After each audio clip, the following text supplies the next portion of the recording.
ایک شخص حضور نبی اکرم صلی اللہ علیہ وسلم کی بارگاہ اقدس میں پھٹے پرانے اس نے کپڑے پہنے ہوئے تھے۔ آپ صلی اللہ علیہ وسلم نے اس سے استفسار فرمایا۔ لوگ اس کو جانتے تھے، امیر کبیر انسان تھا، مال و دولت وافر مقدار میں اس کے پاس تھا، لیکن اس کو اسلامی تعلیمات سے مکمل طور پر آگاہی نہیں تھی۔ تو بارگاہ رسالت مآب صلی اللہ علیہ وسلم میں حاضر ہوا، پھٹے پرانے کپڑے پہنے ہوئے تھے۔ آپ صلی اللہ علیہ وسلم نے اس سے استفسار فرمایا، کیا تمہارے پاس مال و دولت نہیں ہے؟ وہ عرض کرتے ہیں، ہاں یا رسول اللہ صلی اللہ علیہ وسلم، میرے پاس مال و دولت ہے، نہ صرف مال و دولت ہے، میرے پاس غلام بھی ہیں، لونڈیاں بھی ہیں، اللہ کا دیا ہوا بہت کچھ ہے۔ آپ صلی اللہ علیہ وسلم نے فرمایا، تو پھر اظہار کیوں نہیں کرتے اس کا؟ اگر اللہ کا دیا ہوا بہت کچھ ہے تو پھٹے پرانے کپڑے کیوں پہنے ہوئے ہیں؟ اللہ خوش ہوتا ہے بندے پر اپنی نعمت کا اثر دے، تو بندے کو چاہیے کہ وہ تحدیث نعمت کرے، جو نعمت ملتی ہے اس کے اثر کو ظاہر کرے، اس کا اظہار کرے، عالیشان لباس پہنے، اپنی بساط کے مطابق اپنے پاس سواری رکھے، اپنی بساط کے مطابق وہ غریب غربا پر خرچ کرے، اپنا اٹھنا بیٹھنا، اپنا چال چلن، اپنا طرز زندگی وہ اسی انداز کے ساتھ اڈاپٹ کرے جتنی اللہ تبارک و تعالیٰ نے اس کو مال و دولت اور نعمتیں عطا فرمائی ہیں۔ اور بندے پر اللہ تبارک و تعالیٰ جب اس اثر کو دیکھتا ہے تو اللہ تعالیٰ خوش ہوتے ہیں، اس لیے فرمایا وَأَمَّا بِنِعْمَتِ رَبِّكَ فَحَدِّثْ، جب بھی کوئی نعمت ملے تو لوگوں کو بتاؤ کہ اللہ نے مجھے یہ نعمت دی ہے۔ یوم پاکستان ہم مناتے ہیں یوم تاسیس کے طور پر، آپ دیکھتے ہیں ہمارے نوجوان اکٹھے ہوئے ہوتے ہیں، جشن منایا جاتا ہے۔ کیوں منا رہے ہیں؟ اس لیے کہ اس دن ہمیں اللہ تبارک و تعالیٰ نے پاکستان جیسی نعمت عطا فرمائی ہے۔ اگر پاکستان جیسی نعمت پر مل کر جشن مناتے ہیں اور 21 توپوں کی سلامی دی جاتی ہے تو پھر ضروری ہے کہ رسول اللہ صلی اللہ علیہ وسلم کی آمد پر جن کے ذریعے سے ہمیں پاکستان ملا ہے ان کی آمد پر بھی 21 نہیں 63 توپوں کی سلامی ہونی چاہیے۔ نوجوان اکٹھے ہوتے ہیں، پوچھا جاتا ہے کیوں ایسا کر رہے ہو؟ تو وہ بتاتے ہیں کہ آج کا دن ہمیں پاکستان ملا تھا، ہمیں آزادی ملی تھی اور ہمیں یہ نعمت ملی تھی۔ آزادی بھی ایک نعمت ہے، تو آپ صلی اللہ علیہ وسلم نعمت عظمیٰ ہے، اس لیے اس کا اہتمام کریں اپنے گھروں میں، کہ آپ کے بچے آپ سے پوچھیں گے کہ یہ اہتمام کیوں کیا جا رہا ہے، یہ چراغاں کیوں کیا جا رہا ہے، یہ سارا انوائرمنٹ ایسا کریٹ کیوں کیا جا رہا ہے، ان کو بتایا جا سکے کہ آج کا دن ہمارے پیارے نبی صلی اللہ علیہ وسلم کی تشریف آوری ہوئی تھی اس ماہ مقدس میں، اور یہ وقت کی ضرورت ہے، اور آپ صلی اللہ علیہ وسلم اس کائنات کی سب سے بڑی نعمت ہے، نعمت عظمیٰ ہے۔ اس کا اظہار حضرت اماں عائشہ صدیقہ رضی اللہ تعالیٰ عنہ کے ان اشعار سے ملتا ہے۔ حضرت اماں عائشہ صدیقہ طیبہ طاہرہ ام المومنین رضی اللہ تعالیٰ عنہ فرماتی ہیں، لنا شمس وللآفاق شمس، فرماتی ہیں کہ ایک سورج وہ ہے جو آسمان دنیا پر چمکتا ہے، ایک سورج وہ ہے جو اماں آمنہ کی گود میں طلوع ہوا، وشمس خیر من شمس السماء، اور ہمارا سورج آسمانوں پر چمکنے والے تمام سورجوں اور تمام کہکشاؤں سے بڑھ کر خوبصورت اور حسین و جمیل ہے، ان سے بڑھ کر حسن و جمال کا مرقع ہے۔ وشمس السماء تطلع بعد صبح، آسمانوں کا سورج تو صبح کے وقت طلوع ہوتا ہے۔ وشمسی طالع بعد العشاء، میرا سورج جب سے طلوع ہوا ہے اس وقت سے جگمگا ہی رہا ہے، کبھی غروب ہونے کا نام ہی نہیں لیتا۔ اور اس کا ترجمہ اعلیٰ حضرت شاہ احمد رضا خان رحمۃ اللہ تعالیٰ علیہ نے فرمایا، کیا خبر کتنے تارے کھلے چھپ گئے، کیا خبر کتنے تارے کھلے چھپ گئے، پر ہے روشن ستارہ ہمارا نبی۔ شعر کچھ اس طرح ہے، پر نہ ڈوبے نہ ڈوبا ہمارا نبی، تھوڑی سی اس میں امینڈمنٹ کی گئی، پر ہے روشن ستارہ ہمارا نبی۔ حضرت پیر مہر علی شاہ صاحب رحمۃ اللہ تعالیٰ علیہ، آپ کے پاس ایک پادری نے بائبل بھیجی تحفے کے طور پر، پیک کیا ہوا تھا اس کو کہ اس کو آپ پڑھیں۔ تو حضرت پیر مہر علی شاہ صاحب جیسی شخصیت جو والہانہ رسول اللہ صلی اللہ علیہ وسلم کے عشق و محبت میں گرفتار تھے اور ایک دیوانگی کی کیفیت حضور صلی اللہ علیہ وسلم کے عشق و محبت میں تھی، تو آپ کا انداز دیکھیے، آپ نے اس کتاب پر بغیر کھولے اس گفٹ کو، اس کتاب کے اوپر ایک شعر لکھ کر آپ نے لفافے کے اوپر اسی طرح ہی واپس کر دیا۔ وہ شعر بہت خوبصورت ہے، آپ کی نظر کرتا ہوں۔ ہما شہر پرز خوباں منم و خیال ماہ، چے کنم کے چشم خوشبی نہ کند بکس نگاہ۔ اور اس کا ترجمہ علامہ اقبال رحمۃ اللہ تعالی علیہ کی زبان میں کر دیتا ہوں۔ ترجمان حقیقت فرماتے ہیں، خیرہ نہ کر سکا مجھے جلوہ دانش فرنگ، سرما ہے میری آنکھ کا خاک مدینہ و نجف۔ اور اگر اس سے بھی آسان الفاظ میں اس کا ترجمہ سمجھنا چاہیں تو وہ اس طرح ہوگا کہ اب میری نگاہوں میں جچتا نہیں کوئی، جیسے میری سرکار ہیں ویسا نہیں کوئی۔ مالائی بحسنہم وجمالہم وبحسنہ کل المحاسن تفخروا۔ وہ کہتے ہیں کائنات کے بڑے بڑے حسین و جمیل اور حسن و جمال کے پیکر وہ اپنے حسن و جمال پر ناز کرتے ہیں، وہ اپنی خوبصورتی پر، اپنے حسن و جمال پر جو اللہ نے ان کو عطا فرمایا وہ اس پر ناز کرتے ہیں، لیکن وہ یہ بات نہیں سمجھتے کہ جو ان کو اللہ نے حسن عطا فرمایا ہے وہ حسن بھی کسی حسین کے حسن پر ناز کرتا ہے۔ وہ حسن رسول اللہ صلی اللہ علیہ وسلم کے حسن و جمال پر ناز کرتا ہے، جس کے قدموں کی خیرات لے کر اس حسن کو وجود ملا ہے۔ اور شاعر کہتے ہیں کہ حسینہ جمیلاں دا منہ موڑ دیتا، حسینہ جمیلاں دا منہ موڑ دیتا، بنات محمد قلم توڑ دیتا۔ اتنا خوبصورت اللہ تبارک و تعالیٰ نے رسول اللہ صلی اللہ علیہ وسلم کو تخلیق فرمایا، اور آپ صلی اللہ علیہ وسلم نے فرمایا جو میرے خاص غلام ہیں، مجھ سے محبت کرنے والے ہر دور میں لوگ رہیں گے۔ آج بھی الحمدللہ اس شاکان مصطفیٰ موجود ہیں، والہانہ رسول اللہ صلی اللہ علیہ وسلم سے محبت کرنے والے، جن کے دلوں میں عشق مصطفیٰ صلی اللہ علیہ وسلم گامزن ہے، جو کسی بھی لمحے ہر وقت اپنے آقا و مولا صلی اللہ علیہ وسلم کے نام پر اپنا سب کچھ قربان کرنے کے لیے تیار ہیں۔ اور اس کی نشاندہی آپ صلی اللہ علیہ وسلم نے خود اپنی زبان اقدس سے فرمائی ہے۔ آپ صلی اللہ علیہ وسلم نے اپنی زبان اقدس سے اس کی نشاندہی فرمائی ہے۔ آپ نے فرمایا ناس یکونون بعدی، سیاستہ کی حدیث مبارکہ ہے، فرمایا میرے بعد کچھ لوگ ایسے بھی ہوں گے، میرے بعد میرے کچھ چاہنے والے ایسے بھی ہوں گے، یود احدہم، ان میں سے ہر ایک یہ خواہش کرے گا، لو رآنی بأہلہ و مالہ، میری جان جاتی ہے تو چلی جائے، میرا مال جاتا ہے تو چلا جائے، میرا گھر بار اہل و عیال سب کچھ لٹتا ہے تو لٹ جائے، بس اس سب کے بدلے میں مجھے ایک جھلک میرے آقا و مولا صلی اللہ علیہ وسلم کے دیدار کی نصیب ہو جائے۔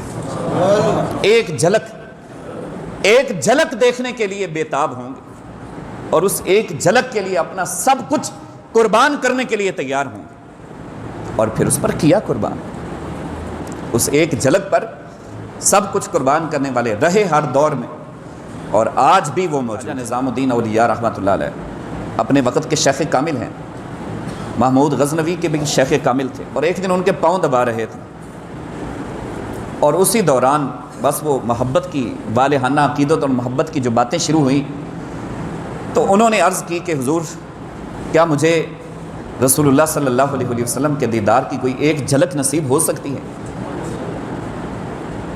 تو آپ نے فرمایا کہ شریعت کے کچھ قوانین ہیں، کچھ پابندیاں ہیں، شریعت کی حدود اور قیود ہوتی۔ اب ایسا نہیں ہوتا کوئی شخص کسی مقام پر فائز ہے اور وہ سب کچھ سب کے سامنے کھول دے، ایسے نہیں ہوتا، کچھ راز ہوتے ہیں، کچھ حدود اور کچھ قیود ہوتی ہیں۔ اور یہ بھی بات یاد رکھ لیں کہ حضور نبی اکرم صلی اللہ علیہ وسلم کی زیارت سے جو شخص مشرف ہو گیا ہے اور جس کو فیض یاب ہو گیا ہے، وہ ایسے ہی ہے جیسے اس نے آپ صلی اللہ علیہ وسلم کو آپ کی ظاہری حیات مبارکہ میں اپنی آنکھوں سے دیکھا۔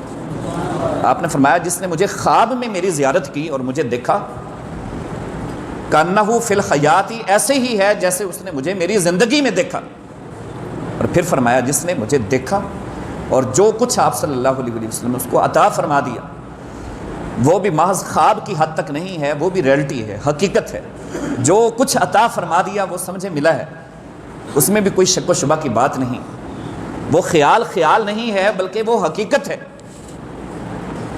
اور پھر جس کے خواب میں، بخاری شریف کی حدیث مبارکہ ہے کہ جس کے خواب میں آپ صلی اللہ علیہ وسلم تشریف لائے، فرمایا ان قریب میں اس کو بیداری کی حالت میں بھی مل جاؤں گا، ان قریب میں اس کو بیداری کی حالت میں بھی مل جاؤں گا۔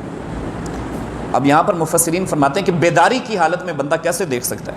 کہتے ہیں ٹھیک ہے بیداری کی حالت میں اس کی آنکھیں نہیں دیکھ سکتی، لیکن اس پر کبھی کوئی ایسی کیفیت طاری ہو جاتی ہے کہ انسان جاگ رہا ہوتا ہے اور وہ جاگتی ہوئی آنکھوں کے ساتھ رسول اللہ صلی اللہ علیہ وسلم کی زیارت کر لیتا ہے۔ اگر ساری زندگی وہ دنیا میں نہ بھی کر سکا تو جب اس کی موت کا وقت ہوگا، بستر مرگ پر ہوگا اور فرشتے اس کی روح قبض کرنے کے لیے آئیں گے، وہ وہاں پر رسول اللہ صلی اللہ علیہ وسلم کی کہ دیدار سے مشرف ہو جائے گا، جاگتی ہوئی آنکھوں کے ساتھ زیارت کر لے گا۔ اس لیے مولانا ظہوری قصوری رحمۃ اللہ تعالیٰ علیہ فرماتے ہیں سوکھا نکلے سا ظہوری جے ویکھ لما مکھ تیرا۔ یا رسول اللہ اگر میں وقت مرگ دنیا سے رخصت ہوتے ہوئے اگر آپ کی زیارت نصیب ہو جائے اور آپ کے چہرے کی زیارت کر لوں تو مجھے اور کیا چاہیے، میری روح آسانی کے ساتھ قبض ہو جائے گی۔ تو خواجہ امیر خسرو رحمۃ اللہ تعالیٰ علیہ اپنے شیخ کامل کے پاؤں دبا رہے ہیں۔ بڑی مشہور بات ہے اہل علم میں، کسی سے ڈکی چھپی نہیں ہے۔ دوران گفتگو کہا کہ حضور کی ایک جھلک مجھے نصیب ہو سکتی ہے۔ انہوں نے فرمایا کہ بھائی ظاہری طور پر کچھ حدود و قیود ہیں، لیکن امیر خسرو تم ایسا کرو کہ بو علی قلندر کی محفل میں جایا کرو، وہاں پہ جا کے بیٹھا کرو۔ آپ فرماتے ہیں کہ میں اٹھا اور اسی دن شام کو جا کر ان کی محفل میں پہنچ گیا۔ وہاں پر محفل ہو رہی تھی اور انہوں نے مجھ سے کوئی کلام نہیں کیا، کوئی بات نہیں کی، وہاں پر بیٹھا رہا۔ جب سب لوگ چلے گئے تو ایک بات انہوں نے کہی کہ امیر خسرو کن جنبیلوں میں پھنس گئے ہو، کس آدمی کے پیچھے لگ گئے ہو؟ اللہ نے اس کی تو ولایت ہی چھین لی اور اس کے پاس کچھ بھی نہیں ہے اس وقت، آگ بگولا ہو گئے۔ کہتے ہیں قریب تھا کہ میں ان کا سر پھاڑ دیتا۔ میرے پیر و مرشد کے بارے میں انہوں نے یہ بات کہی۔ وہاں سے دوڑ کر آئے پھر اپنے شیخ کامل کے پاس، خواجہ صاحب کے پاس، اور کہنے لگے کہ حضور بڑی انہوں نے عجیب بات کہہ دی ہے۔ انہوں نے کہا کہ وہ تو بندہ ہی کامل نہیں ہے اور اس کے پاس ولایت نہیں ہے۔ انہوں نے مسکرا کر فرمایا کہ دوبارہ پھر جاؤ، اگر اب کے بار یہ بات کہیں تو ان کو کہنا کہ تم مجھے رسول اللہ صلی اللہ علیہ وسلم کی کچہری میں پہنچا دو، میں وہاں پر دیکھ لوں گا کہ میرے پیر و مرشد حضور صلی اللہ علیہ وسلم کی کچہری میں موجود ہیں کہ نہیں ہیں۔ اگر تو وہاں پر موجود نہ ہوئے تو پھر میں آپ کی بات مان لوں گا کہ واقعی وہ مرتبہ ولایت سے فائز نہیں ہیں، تم ان سے یہ بات کہہ دینا۔ بس دوسری مرتبہ پھر آئے اور پھر جب انہوں نے یہ بات کہی تو انہوں نے کہا کہ حضور آپ ایسا کریں، بات چھوڑیں، مجھے حضور کی کچہری میں پہنچائیں، میں اپنی آنکھوں میں دیکھ لوں گا، اگر تو میرے پیر و مرشد وہاں پر موجود نہ ہوئے تو میں سمجھ جاؤں گا کہ واقعی وہ مرتبہ ولایت سے فائز نہیں ہیں اور میں چھوڑ دوں گا ان کا پیچھا۔ سیدھی سی بات ہے۔ انہوں نے فرمایا اچھا قریب آؤ، قریب آئے، آنکھیں بند کرو، آنکھیں بند کی۔ انہوں نے سر پہ ہاتھ رکھا، کہتے ہیں کہ میں رسول اللہ صلی اللہ علیہ وسلم کی کچہری میں پہنچ گیا۔ اولیاء کا جم غفیر تھا، اولیاء کا جم غفیر تھا، ہر طرف پروانے ہی پروانے تھے شمع رسالت کی، ایک نور کی کیفیت تھی۔ آپ صلی اللہ علیہ وسلم درمیان میں جلوہ فرما ہے اور آپ نے پوچھا کہ امیر خسرو کسے ڈھونڈ رہے ہو؟ میں نے کہا حضور میں اپنے پیر و مرشد نظام الدین اولیاء کو ڈھونڈ رہا ہوں۔ آپ نے فرمایا وہ یہاں پر نہیں ہیں، اوپر والی منزل میں ہیں۔ فرماتے ہیں کہ 7 منازل، 7 کچہریاں لگی ہوئی تھی حضور صلی اللہ علیہ وسلم، 7 منازل تھی۔ اوپر والی منزل پہ چلا گیا، وہاں پر پھر دیکھا ہر طرف دیوانے ہی دیوانے ہیں، شمع رسالت کے پروانے ہیں، اولیاء کا جم غفیر ہے، ایک نورانی کیفیت ہے، ریاض الجنہ کا ماحول بنا ہوا ہے۔ آپ صلی اللہ علیہ وسلم درمیان میں جلوہ فرما ہے اور پوچھا کہ امیر خسرو اس دیوانگی کی کیفیت میں کسے ڈھونڈ رہے ہو؟ عرض کی حضور میں اپنے پیر و مرشد کو ڈھونڈ رہا ہوں۔ فرمایا کہ اوپر چلے جاؤ۔ اوپر چلے گئے، وہاں پر بھی یہی بات چیت ہوئی، فرمایا اوپر چلے جاؤ۔ کہتے ہیں جب میں 4تھی منزل پر پہنچا، 7ویں منزل پر نہیں جا سکا، 4تھی منزل پہ پہنچا تو وہ پوری کی پوری منزل نور علی نور تھی۔ وہاں پر میری آنکھیں چندھیا گئی اور حضور صلی اللہ علیہ وسلم کے چہرے اقدس پر میں جم کے نگاہ نہ ڈال سکا، نور اتنا تھا، روشنی اتنی تھی۔ پہلے 3 منازل پر تو وہ جھلک میں نے دیکھ لی، اس دیدار سے میں مشرف ہو گیا، لیکن چوتھی منزل پہ پہنچا تو وہاں پر نور اتنا زیادہ تھا کہ میں آنکھیں جما کر نہ دیکھ سکا، آنکھیں چدیا گئیں۔ تو آپ صلی اللہ علیہ وسلم نے فرمایا کہ نظام الدین اب اس بیچارے پر رحم کر دو۔ دونوں، ایک طرف تو امتحان ہے، ایک طرف سعادت ہے۔ سعادت کی بھی انتہا ہو گئی، امتحان کی بھی ابتدا ہو گئی۔ اب بس کرو، اس بیچارے کا زیادہ امتحان نہ لو، اب اس کا چہرہ، اپنا چہرہ اس کو دکھا دو۔ کہتے ہیں کہ پھر میری آنکھوں کے سامنے مجھے نظر آیا آپ صلی اللہ علیہ وسلم کی دائیں جانب حضرت شیخ عبد القادر جیلانی غوث العظم موجود تھے، اور آپ کی بائیں جانب میرے پیر و مرشد حضرت خواجہ نظام الدین اولیاء موجود تھے۔ اس دیدار سے بہرہ ہوئے۔ پھر جب وہ آنکھیں کھلی اور انہوں نے، وہ علی قلندر نے ہاتھ ہٹایا، پھر وہ مشہور زمانہ غزل انہوں نے کہی، نمی دانم چے منزل بود شب جائے کہ من بودم، باہر سوئے رقص بسمل بود شب جائے کہ من بودم۔ لوگوں میں تمہیں کیا بتاؤں کہ میری رات کیسے گزری ہے۔ ہر طرف شمع رسالت کے پروانوں کا رقص تھا، بس اسی رقص کی کیفیت میں گھومتا پھرتا رہا ہوں۔ باہر سوئے رقص بسمل بود شب جائے کہ من بودم۔ پھر ایک منزل ایسی بھی آئی وہاں پر کہ خدا خود میر مجلس بود، اندر لامکاں خسرو، محمد چونکہ شمع بود شب جائے کہ من بودم۔ محمد چونکہ شمع بود شب جائے کہ من بودم۔ پری پیکر نگارے سر و قدے لالا رخسارے، پری پیکر کتنا وہ خوبصورت تھا، کتنا حسین و جمیل چہرہ تھا، کائنات کی حور اور پریاں بھی اس کے سامنے ہیچ نظر آتی۔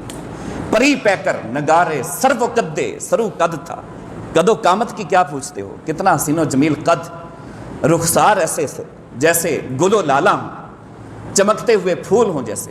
پری پیکر نگارے سر و قدے لالا رخسارے، سراپا آفتے دل بود شب جائے کہ من بودم۔ پیر صاحب نے اس کا ترجمہ فرمایا، اس صورت نو میں جان آکھاں، جان آکھاں کہ جانے جہان آکھاں، سچ آکھاں تے رب دی میں شان آکھاں، جس شان کو شانہ سب بنی۔ ایسے وہ دیدار کی جھلک عطا فرمائی کہ شریعت کا جو تقاضا تھا وہ بھی برقرار رہ گیا، اور جو ان کا مطالبہ تھا اپنے مرید کامل کا وہ بھی برقرار رہ گیا، اس کو بھی پورا کر دیا، دونوں کام پورے کر دیے۔ تو یہ اولیاء کاملین کا طرز زندگی تھا، یہ ان کا طریقہ کار تھا۔ اس قدر وہ رسول اللہ صلی اللہ علیہ وسلم کی محبتوں میں دیوانہ وار رہتے تھے۔